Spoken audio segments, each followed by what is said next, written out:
პრობლემების წინაშე დგანან ოცნების ქალაქში მცხოვრებლებიც ელექტროენერგიის საერთო მრიცხველი, სასმელი წყალი, ჭაბურღილიდან და საბავშვო ბაღის მიღმა დარჩენილი აღსაზრდელები. ასეთია მდგომარეობა ოცნების ქალაქში 3 წლის შემდეგ.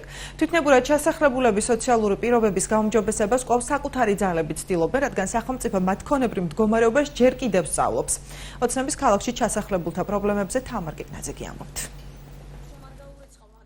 სულ რამდენიმე დღე და 3 წელი შესრულდება, რაც ყოფილი 43 და 25 სამხედრო ბატალიონის ტერიტორიები მაღალმთიანი აჭარიდან ჩამოსულმა ასობით ოჯახმა დაიკავა. სხვადასხვა სოციალური ფენის მოსახლეობისთვის მაშინ მთავარი ფიცრულის ჩადგმა იყო. იმ იმედით, რომ სახელმწიფო ადგილს დაუკანონებდა, ან ალტერნატიულ ფართს მისცემდა, თუმცა დღემდე ცხოვრების პირობების გაუმჯობესებას საკუთარი ძალებით ცდილობენ. წლების განმავლობაში აქ ახალი თაობა დაიბადა და გაიზარდა, ამიტომ ხის ფიცრულების გვერდიგვერდ ქვის სახლები იშვიათი აღარ არის. ცხოვრების უკეთესი პირობის შექმნას თურქეთში მუშაობით ცდილობენ, თუმცა ამით ოჯახების ნაწილს სხვა პრობლემა შეექმნა. სოციალურმა სააგენტომ ოჯახები მაშინ გადაამოწმა, როცა ჩასახლებულთა ნაწილი საზღვარგარეთ იყო, ხოლო იმის გამო, რომ სარეიტინგო ქულა ვერ მიიღეს, ვერც დროებითი მისამართი აიღეს და ბავშვები საბავშვო ბაღის მიღმა დარჩათ.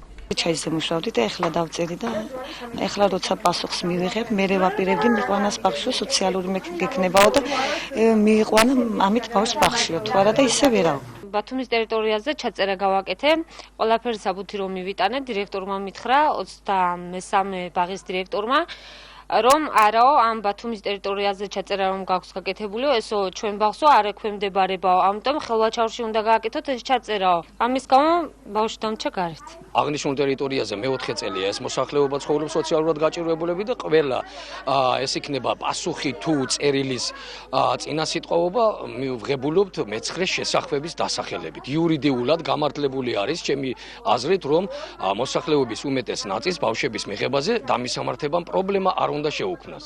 ხანგრძლივი ბრძოლის შედეგად მიაღწეს იმას, რომ თვითნებურად ჩასახლებულებს წყალი და ელექტროენერგია მიეწოდებათ, თუმცა პრობლემები მათი განცხადებით მაინც რჩება. წყალი ვარ დაბინძურებული, გადამოწმებულიც არის შარშან გადაამოწმა ისევ ხელისუფლებამ და გვითხრა რომ თუ მე უნდა ავადუღოთ ან გავყინოთ ისე მივიღოთ, დაინფიცირდა ბავშვები. არის პრობლემა კიდე შუქზე, რომ გაურკვეველი მისამართით ვიხდით ამ შუქის ფულს და ვიღაცა თაღლითობს და ამაზე კონტროლი არ კეთდება. ენერგოპრო ჯორჯიაში აცხადებენ, რომ შუქის მოსაკრებელს